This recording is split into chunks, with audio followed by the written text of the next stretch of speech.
قال الله تبارك وتعالى في القرآن المجيد فأعوذ بالله من الشيطان الرجيم بسم الله الرحمن الرحيم ولله على الناس حج البيت من استطاع إليه سبيلا صدق الله العلي العظيم وصدق رسوله النبي الأمين المكي المتين الكريم ونحن على ذلك من الشاهدين والشاكرين والحمد لله رب العالمين. حضرات محترم، آئیے سب سے پہلے نبی مکرم شام معظم صلی اللہ علیہ وسلم کی بارگاہ میں ہدیہ درود و سلام پیش کریں کہ اللہم صلی اللہ علیہ سیدنا مولانا محمد وعلی آل محمد کما یحب ربنا سیدی صلاۃ و سلام علیک یا رسول اللہ صلی اللہ علیہ وسلم. رسول اور آل رسول پر ایک مرتبہ واضح بلند شکر اللہ صلی اللہ علیہ سیدنا مولانا محمد جد الحسن والحسین وعلی آل سیدنا مولانا محمد جد الحسن والحسین. حضرات محترم، موسم حج کا آغاز ہو چکا ہے اور لاکھوں کی تعداد میں حجاج کرام زیارت بیت اللہ و روضہ رسول اور مناسک حج کی ادائیگی کے لیے روانہ ہو چکے ہیں اور بڑے خوشبخت اور نشیباور افراد جنہیں یہ مزدحجاں فضا سنایا جاتا ہے. حجاج اللہ کے مہمان ہوتے ہیں اور ان کی دعائیں بارگاہ الہی میں قبول کی جاتی ہیں.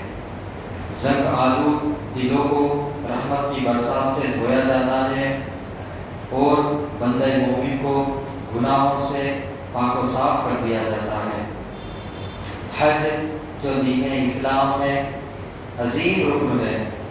جو بدنی و مالی عبادت کا مجموعہ ہے، اس سفر بندگی میں بہت سے عملی دروس یعنی سبق، اسرار و رموز، تعلیم و تربیت، مجاہدہ و تزکیہ نفس، دل کی پاکیزگی، نفع بخش آداب اور پیغامات اور دوسرے بے شمار پہلو اس میں پوشیدہ ہے. نماز روزے کا تعلق صرف انسانی جسم کے ساتھ ہے اور زکوٰۃ کا صرف مالی عبادت ہے، لیکن حج کو یہ خصوصیت حاصل ہے کہ اس میں بندہ مومن اپنا مال بھی خرچ کرتا ہے اور جسمانی اعضاء سے بھی آداب بندگی بجا لاتا ہے. جس طرح سے فریضہ حج کی ادائیگی میں مال خرچ ہوتا ہے، اسی طرح بدنی قوت بھی صرف ہوتی ہے اور اس کے ساتھ ساتھ حج دینی و دنیاوی اور انفرادی و اجتماعی فوائد کا مجموعہ ہے. حج تمام عبادات کا جامع ہے. نماز، جہاد، روزہ، طواف، سعی، صفا و مروہ، قربانی، صدقات اور جسمانی و مالی عبادت کو اس میں جمع فرما دیا گیا ہے. ماہ ذوالحج کے ابتدائی 10 دن خیر و برکت سے بھرپور اور بڑی فضیلت کے حامل ہے، لیکن ان میں 9 ذی الحجہ یعنی یوم عرفہ کو خاص اہمیت اور مقام حاصل ہے. جیسا کہ فرمایا گیا ہے کہ جس دن میں اللہ تعالیٰ سب سے زیادہ لوگوں کو جہنم سے آزاد فرماتا ہے وہ عرفہ کا دن یعنی 9 ذی الحجہ ہے. اللہ تعالیٰ کا فضل و کرم اور بندوں کا قرب قریب ہوتا ہے. پھر اللہ تعالیٰ فرشتوں کے سامنے اپنے بندوں یعنی حاجیوں پر فخر کرتے ہوئے فرماتا ہے کہ یہ کیا چاہتے ہیں. ایک مقام پر 9 ذی الحجہ کا روزہ رکھنے کی بڑی فضیلت بیان کی گئی ہے. سیدنا ابو قتادہ رضی اللہ تعالیٰ عنہ سے مروی ہے کہ رسول اکرم صلی اللہ علیہ وسلم نے فرمایا کہ مجھے اللہ تعالیٰ سے امید ہے کہ یوم عرفہ کا روزہ گزشتہ یعنی گزرا ہوا اور آنے والے سال کے گناہوں کو مٹا دے گا. یعنی بندہ مومن کے گزشتہ زندگی کے گناہوں کو مٹا دیا جاتا ہے، اور اگر صغیرہ گناہ نہ ہو یعنی چھوٹے گناہ نہ ہو تو کبیرہ میں یعنی بڑے گناہوں میں تخفیف کی جاتی ہے، کمی کی جاتی ہے، اور اگر کبیرہ گناہ بھی نہ ہوئے تو درجات کو بلند کر دیا جاتا ہے. اور علماء فرماتے ہیں کہ آئندہ سال کے گناہ معاف کرنے سے مراد یہ ہے کہ بندہ گناہوں سے محفوظ رہے گا، یا مراد ہے کہ اس روزے پر اللہ تعالیٰ اتنا ثواب عطا کرے گا جو آئندہ سال کے گناہوں کا کفارہ بن جائے گا. سامعین محترم، ہمیں ان مبارک اور پر نور لمحات کو یاد الہی اور ذکر و فکر میں گزارنا چاہیے تاکہ ہمیں بھی خیر و برکات حاصل حاصل ہو سکے۔ ذرات محترم، حج وہ عظیم عبادت ہے جس کے بارے میں کہا جاتا ہے کہ حج اللہ کو محبوب ترین عبادت ہے، بہت زیادہ پسند ہے، اور اللہ کی نشانیوں میں سے ایک نشانی اور علامات ہے، اور محبوب و قرب الہی کا ذریعہ ہے۔ قرآن مجید میں حج کی اہمیت و فرضیت بیان کرتے ہوئے ارشاد فرمایا وَلِلَّهِ عَلَى النَّاسِ حِجُّ الْبَيْتِ مَنِ اسْتَطَاعَ إِلَيْهِ سَبِيلًا وَمَنْ كَفَرَ فَإِنَّ اللَّهَ غَنِيٌّ عَنِ الْعَالَمِينَ، اور اللہ کے لیے فرض ہے ان لوگوں پر حج اس گھر کا جو طاقت رکھتا ہو وہاں تک پہنچنے کی، اور جو شخص اس کے باوجود انکار کرے تو بے شک اللہ بے نیاز ہے سارے جہان سے۔ ذات محترم، آیت کریمہ میں پہلے بیت اللہ کے فضائل اور منائب پر بیان کیے گئے ہیں، اور بعد میں حج کی فرضیت کو بیان فرمایا کہ ایسا شخص جو استطاعت و طاقت رکھتا ہو اس پر زندگی میں ایک مرتبہ بیت اللہ کا حج کرنا لازمی ہے۔ ذات محترم، حج کا میننگ ڈکشنری میں القصد یعنی ارادہ کرنا ہے، جبکہ اصطلاح میں یعنی بول چال میں حج کا معنی ہے کہ حج افعال مخصوصہ یعنی طواف، وقوف، اپنے وقت بحالت احرام پہلے سے ہی حج کی نیت سے ادا کرنے سے عبارت ہے۔ اب سوال یہ اٹھتا ہے کہ آیت کریمہ میں مذکور لفظ استطاعت میں استطاعت و طاقت سے کیا مراد ہے؟ مال و دولت کی فراوانی استطاعت کہلاتی ہے یا صحت و تندرستی لفظ استطاعت کو گھیرے ہوئے ہے؟ تو علماء کرام نے اس کی مختصر تصریحات بیان کی گئی ہے۔ امام شافعی کے نزدیک استطاعت مال سے ہوتی ہے اور یہ سفر خرچ اور سواری ہے۔ امام مالک کے نزدیک استطاعت بدن کے ساتھ ہوتی ہے، یعنی وہ شخص صحت مند اور تندرست ہو، اور امام ابو حنیفہ کے نزدیک استطاعت مال و بدن دونوں کے ساتھ مشروط ہے، اور ساتھ راستے کا محفوظ ہونا بھی آپ کے نزدیک شرط ہے۔ استطاعت کے حوالے سے خلاصہ کلام یہ ہے کہ حاجی کے پاس اتنا مال موجود ہو جو اس کی رہائش، کپڑوں، ضروری سامان اور دوسری ضروریات سے زائد ہو، کہ مکہ مکرمہ تک جانے کے دوران حج تک وہاں رہنے اور پھر واپس آنے کے لیے سواری کے خرچ کے لیے کافی ہو، اور اس عرصہ کے دوران اپنے اہل و عیال، بیوی بچوں کا خرچہ بھی پورا کر سکتا ہو، اور ایسے شخص تندرست اور صحت مند بھی ہونا چاہیے، اور راستے کی سلامتی بھی بہت ضروری ہے۔ ان آیت کریمہ کا پس منظر بیان کرتے ہوئے ملا جیون علیہ الرحمٰن نے قلم لکھا ہے کہ جب اللہ تعالیٰ نے فرمایا کہ وَلِلَّهِ عَلَى النَّاسِ حِجُّ الْبَيْتِ مَنِ اسْتَطَاعَ إِلَيْهِ سَبِيلًا، تو نبی کریم نے عام لوگوں کو جمع ہونے کا حکم دیا، اور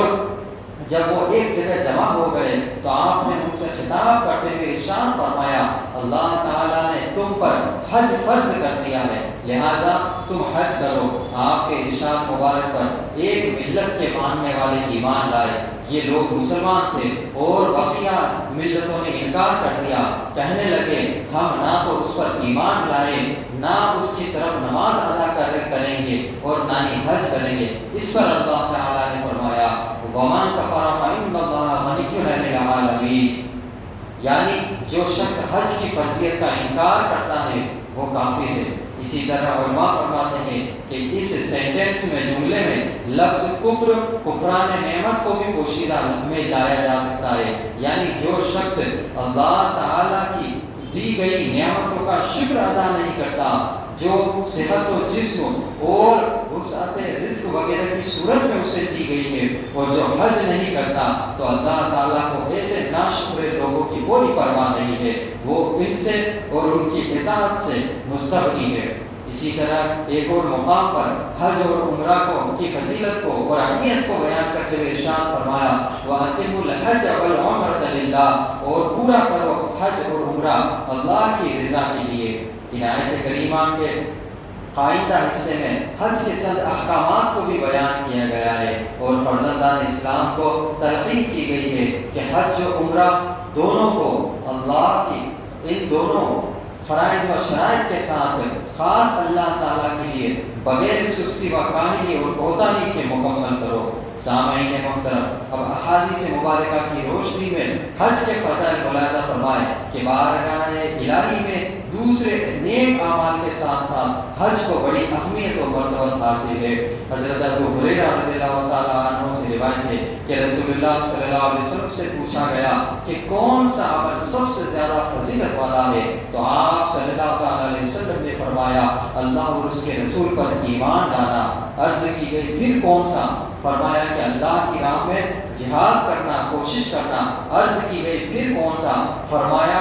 حج جو برائیوں سے پاک ہو، یعنی انسان اس طرح سے فریضہ حج ادا کرے جیسے دین اسلام نے تلقین فرمائی ہے، اور نبی کریم صلی اللہ علیہ وسلم کی سنتوں کو پیش نظر رکھے اور تمام تر آداب کو ملحوظ خاطر رکھتے ہوئے ارکان حج کو مکمل کرے۔ اور ایسا شخص جو اچھے طریقے سے حج ادا کرتا ہے اور تمام تر احکامات کو بجا لاتا ہے جن کا حکم دیا گیا، تو ایسے حج کی جزا کوئی عام جزا نہیں، اس کا بدلہ، اس کا انعام کوئی عام نہیں، بلکہ اس کا بدلہ جنت قرار دیا گیا ہے۔ اسی طرح ایک اور مقام پر ان خوش نصیب افراد کو یاد رکھو اللہ تعالیٰ کا مہمان تک قرار دیا گیا ہے، اور حجاج کرام کی بخشش و مغفرت کی خوشخبری سنائی گئی ہے۔ حضرت ابو ہریرہ رضی اللہ تعالیٰ عنہ سے مروی ہے کہ حضور نبی اکرم صلی اللہ علیہ وسلم نے فرمایا کہ حج اور عمرہ کرنے والے اللہ تعالیٰ کے مہمان ہیں، اور اس سے دعا کریں تو ان کی دعا قبول فرمائی جاتی ہے،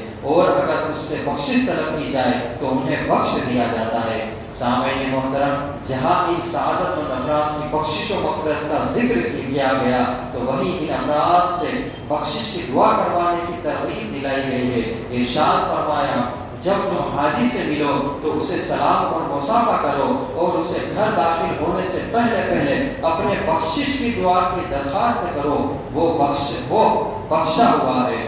حضرات محترم، ایک طویل حدیث مبارکہ میں حج کے فضائل کو بیان کیا گیا ہے جو مختصر کے ساتھ پیش ہے کہ حضرت عبداللہ بن عمر رضی اللہ تعالیٰ عنہ سے مروی ہے کہ ایک انصاری صحابی خدمت نبوی میں حاضر ہوئے، انہوں نے سلام کیا اور کہنے لگے کہ اے اللہ کے رسول، میں آپ سے کچھ باتیں پوچھنا چاہتا ہوں۔ آپ صلی اللہ علیہ وسلم نے فرمایا بیٹھ جاؤ، اور فرمایا کہ اگر تم چاہو تو میں ہی بتلا دوں کہ تم کیا پوچھنے آئے ہو، اور اگر تم چاہو تو خود ہی سوال کرو اور تمہاری بات کا میں جواب دوں۔ انصاری صحابی نے کہا نہیں اے اللہ کے رسول، آپ خود ہی بتلا دیں کہ میں کیا پوچھنے آیا ہوں۔ آپ صلی اللہ علیہ وسلم نے فرمایا کہ تو حج سے متعلق سوال کرنے آیا ہے کہ حاجی جب اپنے گھر سے نکلے تو اس کا کیا اجر ہے، طواف اور اس کے بعد 2 رکعت نماز پڑھنے کا کیا اجر ہے، صفا اور مروہ کے درمیان سعی کا کیا اجر ہے، میدان عرفات میں ٹہرنے پر کیا اجر ہے،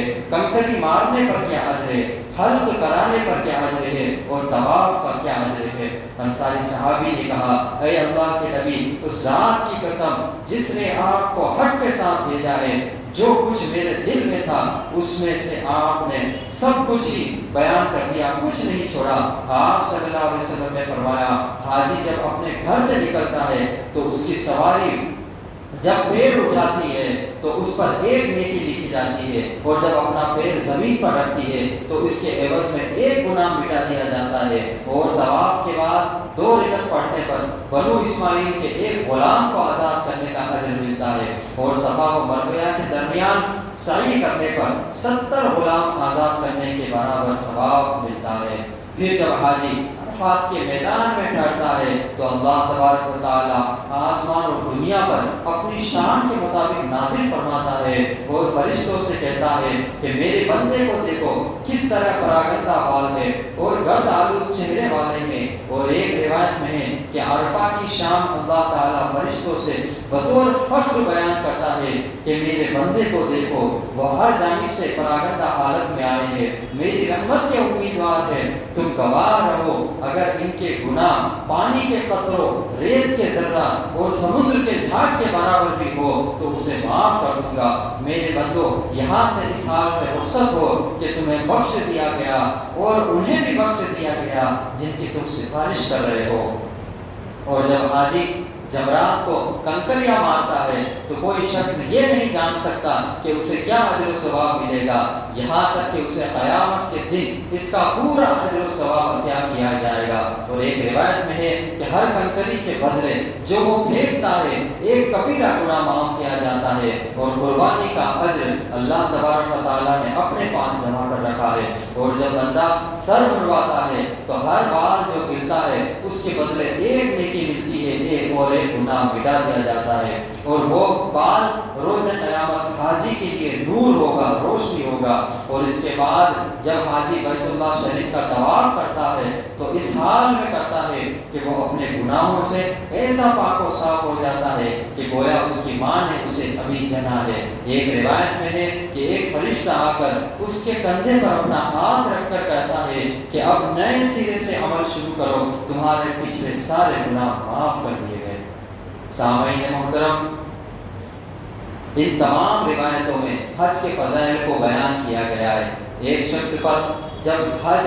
لازم ہو چکا اور صاحب استطاعت بھی ہے تو اللہ رب العزت کی عطا کی ہوئی ہر نعمت سے مالا مال بھی ہے، باوجود یہ کہ وہ اپنی سستی اور قائلی کی وجہ سے حج سے منہ موڑتا ہے، وہ فریضہ حج کو ادا نہیں کرتا، تو ایسے تیرا وقت انسان کے لیے حدیث مبارکہ میں بڑی سخت وعید بیان کی گئی ہے۔ ایک مقام پر نبی کریم صلی اللہ علیہ وسلم نے استطاعت کے باوجود حج نہ کرنے والے کو اللہ تعالیٰ نے اپنے ذمہ کرم سے نکال دیا گیا ہے۔ فرمایا جس شخص کو فریضہ حج کی ادائیگی میں کوئی ظاہری ضروریات یا کوئی ظالم بادشاہ یا روکنے والی بیماری نہ روکے اور وہ پھر بھی حج نہ کرے اور فریضہ حج کی ادائیگی کے بغیر تو چاہے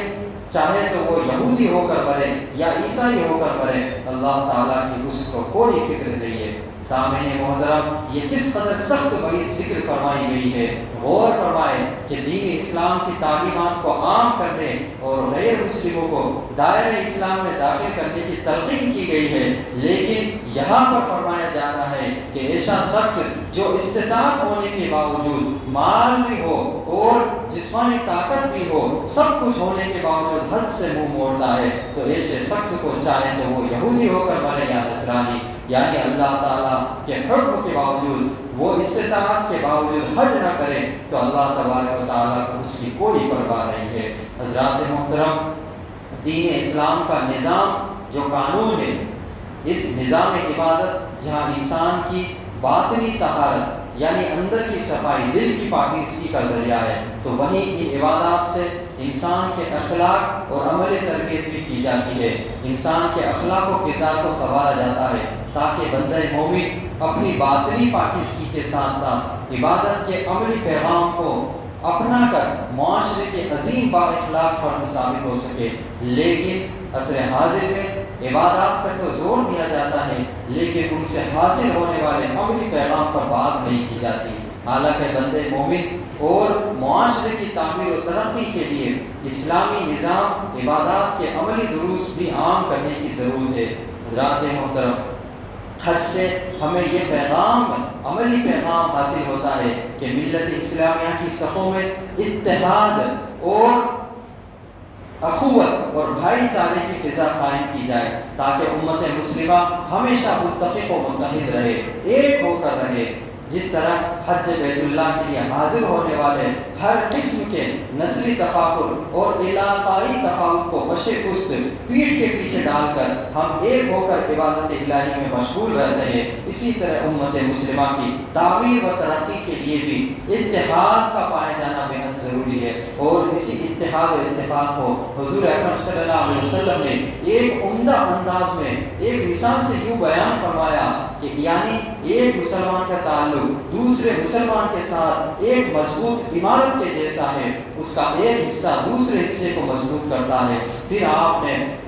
ایک ہاتھ کی انگلی دوسرے ہاتھ کی انگلی میں پیوست کر کے دکھایا۔ اسی حدیث مبارکہ میں مسلمانوں کو اتحاد و اتفاق اختیار کرنے کے لیے ایک عمدہ مثال بیان فرمائی گئی ہے کہ جس طرح سے ایک دیوار میں ایک اینٹ دوسری اینٹوں کے ساتھ مضبوطی سے جڑی ہوتی ہے اور اسی کی وجہ سے مضبوط اور پکی عمارت قائم ہوتی ہے، اور اگر ایک دیوار دوسری دیواروں کے ساتھ پیوست نہ ہو، ملی ہوئی نہ ہو، تو عمارت زیادہ مضبوط نہیں ہوتی۔ اگر ملی ہوئی ہو تو مضبوط ہوتی ہے۔ فرمایا مسلمانوں کی بھی یہی مثال ہے کہ وہ چاہے کسی بھی قبیلے، کسی بھی ملک یا کسی بھی علاقے سے تعلق رکھتے ہو، لیکن وہ سب اتحاد کی اور اتفاق میں ایک مضبوط عمارت اور فرد واحد کی مانند ہے، ایک انسان کی طرح ہے۔ ایک اور مقام پر اتفاق و اتحاد اور محبت و بھائی چارے کو بڑھاوا دینے کے لیے ان مثالوں سے بھی زیادہ ایک اور مثال بیان فرمائی گئی ہے کہ مومن بندوں کی شان ان کے آپس میں محبت اور اتحاد اور شفقت ہے۔ جس طرح جسم کے ایک حصے میں تکلیف ہو، جسم کے ایک باڈی پارٹ میں تکلیف ہو تو پورا جسم پریشان ہو جاتا ہے، پورے جسم میں تھکاوٹ اور بیماری محسوس ہوتی ہے اور پورا جسم بے چین ہوتا ہے۔ علامہ اقبال نے بھائی چارے، اخوت و اتحاد کے متعلق فرمایا، اخوت اس کو کہتے ہیں چبھے کاٹا نہ جو کابل میں تو ہندوستان کا ہر پہلو جواب بےتاب ہو جائے۔ حضرات محترم، مناسک حج کی ادائیگی کے وقت انسان کی زبان اللہ رب العزت کے ذکر سے پاک سے ترستی رہتی ہے، کوئی بےہودہ اور ناشائستہ گفتگو کا گمان بھی نہیں ہوتا، بلکہ بندہ مومن عاجزی و انکساری کے ساتھ اپنا تمام تر وقت اپنے رب کی یاد میں بسر کرتا ہے۔ تو حج کے عملی پیغامات میں سے یہ پیغام بھی حاصل ہے کہ جس طرح طواف کعبہ کرتے ہوئے صفا مروہ کی سعی کے دوران میدان عرفات میں اپنے رب کو یاد کرتے ہوئے زبان ذکر الہی میں مشغول تھی، اسی طرح آئندہ زندگی میں بھی انسان ہر قسم کی فالتو باتوں اور فضول اعمال سے پرہیز کرے، جیسا کہ ایک مقام پر ان مبارک ایام میں حاجی کے گناہ اور فحش گوئی سے منع فرمایا گیا ہے اور پھر حج مقبول کا اجر ذکر کیا گیا ہے۔ حضرات محترم، ہمیں بھی چاہیے کہ ہم ان تمام پیغامات پر عمل کرنے کی کوشش کریں۔ حج کے پیغامات میں سے ایک پیغام یہ بھی حاصل ہے کہ اعمال صالحہ یعنی نیک اعمال اخلاص، للہیت یعنی اللہ کے لیے سچے دل سے اور اللہ تعالیٰ کی رضا کے لیے ہو، جس طرح حج اللہ کے لیے اخلاص و نیک نیتی کے ساتھ مقصود ہے۔ اور حج کا سفر مقصد یہ نہیں ہے کہ سیر و سیاحت یعنی گھومنا پھرنا، دکھاوا، ریاکاری، اسی طرح انسان دوسرے اعمال کو بھی خلوص نیت اور خشوع و خضوع کے ساتھ سر انجام دے۔ حج کے موقع پر بندے مومن کو اسی حوالے سے بڑی عمدہ تربیت کی گئی ہے۔ اللہ تبارک و تعالی ہمیں اور آپ کو حج بیت اللہ کی زیارت نصیب فرمائے، اور جن حضرات کے پاس حج کے اسباب میسر نہیں ہے اللہ تعالیٰ انہیں غیر سے اسباب میسر فرمائے، اور جن کے پاس میسر ہے ان کے دل میں حج کی محبت، کعبہ معظمہ کی محبت اور روضہ رسول کی محبت، نبی صلی اللہ علیہ وسلم کی سنتوں کو آباد فرمائے۔ استغفر اللہ ربی من کل ذنب